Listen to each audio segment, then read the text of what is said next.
आगरा के chemical factory में भीषण आग लग जाने से क्षेत्र में दहशत का माहौल देखने को मिला। आग की लपटों से पड़ोसी घबरा गए। कई किलोमीटर तक आग की लपटें देखने को मिली। पूरा मामला थाना सिकंदरा क्षेत्र के नेशनल हाईवे का बताया जा रहा है। आगरा से भूपेंद्र सिंह चौहान की रिपोर्ट, TV1 इंडिया न्यूज।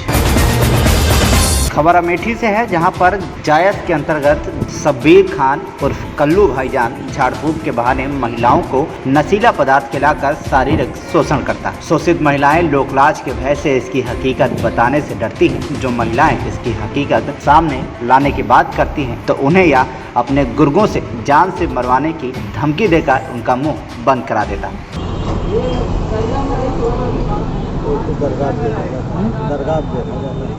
आप ही देखते हैं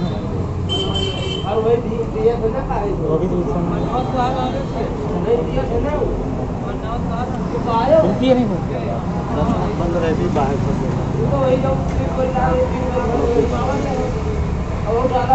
आगे देखेंगे या फिर और कब कल आ जाइए, कल भी कल आ जाए क्योंकि उसका हमने कई जगह दिखाया ना, पैर वगैरह है, खुजला है, दर्द होता रहता है। डॉक्टर वगैरह को दिखाया तो बताते कैल्शियम की कमी है, दवाई वगैरह भी चला रहे हैं। और अगल बगल अपने घर के मतलब समझे में नहीं आ रहा। सुने हैं आपके बारे में कि वहाँ मस्जिद जाइए मस्जिद के सामने रहते तो मैं अगर हिमाचल में रहता हूँ, मैं मैरिज हुई है तो जहाँ मेरे मामा जी रहते हैं तो बताया कल उनको लेती है नहीं दरगाह पे दरगाह है। कल कल 10 बजे तक आ जाइए। कहाँ है दरगाह? दरगाह आगे आओगे, सीधा रोड चले आओ, आगे मदीना मस्जिद है, वहाँ से पूछ लेना मखदूम बाबर दरगाह। आराम तो होगा बाबा जी, आराम तो। अब उनको लाइए, हम देखें। कहेगा उनको पैर और बहुत सूजा रहता है ना, इसलिए काम करने में भी दिक्कत होती है। हाँ हाँ, चलिए अब वो होती तो अभी हम पूछ के बता देते हैं। अब वो यहाँ है नहीं ना, मैं यहाँ काम किसी काम से नहीं, थोड़ा इनको देखकर बताइए ना कि मतलब लॉकडाउन वगैरह चल रहा था तो कुछ नहीं, आप कल आके आइए, आपके रुपये में 4 आराम हो जाएगा। नहीं, मतलब अभी फिलहाल देख के कुछ नहीं बता सकते क्या दिक्कत। अब देखिए भाई, क्या हमें बात डन फल वाला काम तो है नहीं। अच्छा। आप लोग हैं, बाहर भी आए हैं, अभी हम जान सके झूठी बता दें कि आप कराएं दिए खिलाएं कि रास्ता मिला है। आप जाने लगे 150 मुझे मेरी जेब में जा दोगे हैं, कोई पैसा चार्ज नहीं होता। मरीज को लाइए, आपके सामने सब कुछ होगा और वापस हाँ सब कुछ सामने, नहीं कि तू फूल मांग दे कि क्या दे, कुछ नहीं। अरे बाबू नमस्कार। आराम होना चाहिए। अभी 1 साल भी नहीं हुआ लेकिन आराम हो जाएगा। आप यहाँ उनको आराम भी हो जाएगा। आप आने लगना तो कल चारों कोन की मिट्टी लेते आना घर के, जहाँ रहते हो। हाँ, जैसे पक्का हो तो बगल में झाड़ू लगती है ना, तो चारों कोन हल्का हल्का मसाला, झाड़ू का मसाला, हाँ झाड़ू पेपर में लपेटो। एक करके भी अलग अलग नहीं, एक ही कागज में शाम नहीं झाड़ू लगा के कहीं। अरे जैसे दीवार है, नहीं झाड़ू लगी थोड़ी बहुत छोड़ा लो, चारों कोन के लेते। बाबा जी नंबर दे थे तो कहा अपन एक बार लगा लेते। हाँ, एक बार आने से पहले पूछ लेंगे ना, क्योंकि पूछते हैं पता था। नंबर लिखो ना, मोबाइल ला रहा।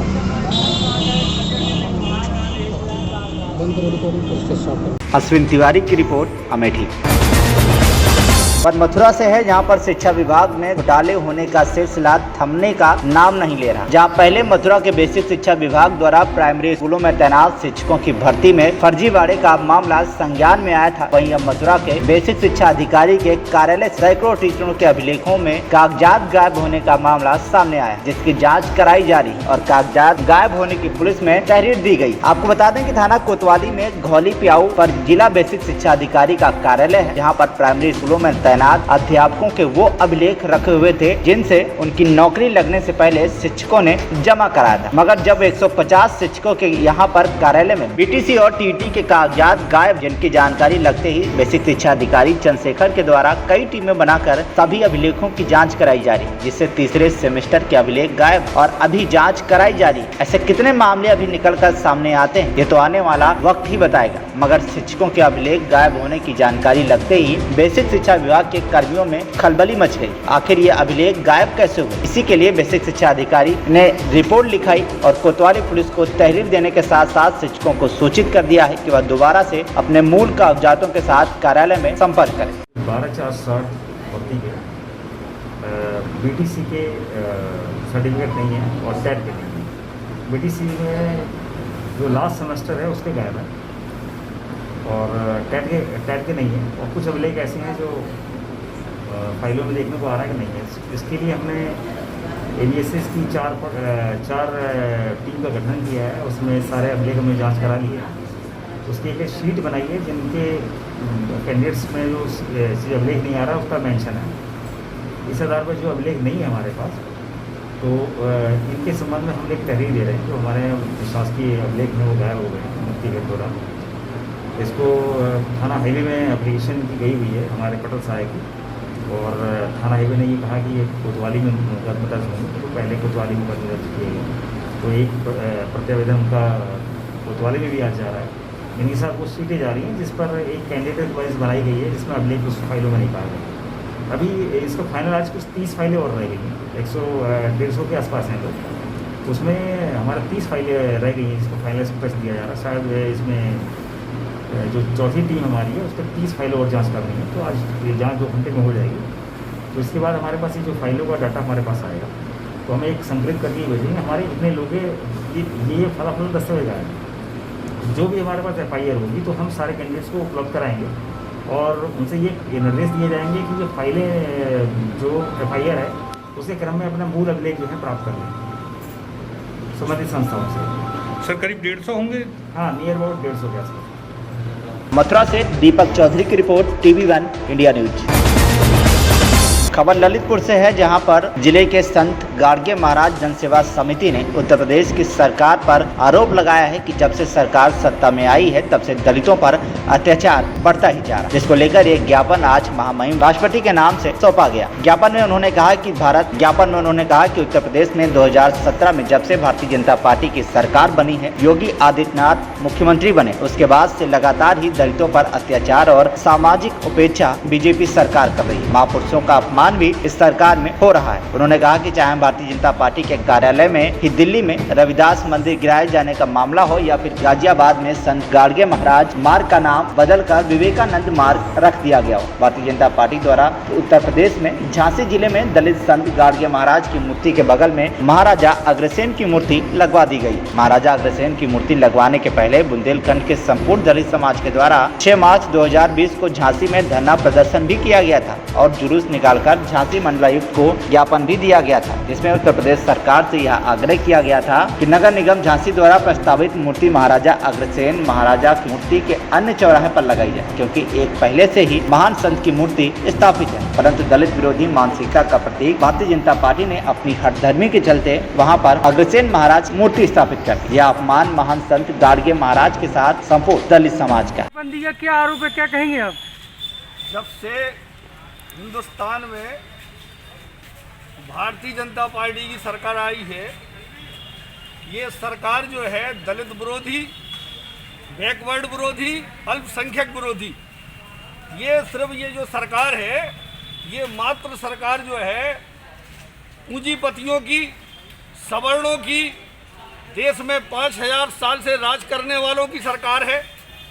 अभी दिल्ली की घटना ज़्यादा दिन नहीं हुए, अभी 1 साल भी गुजरा होगा।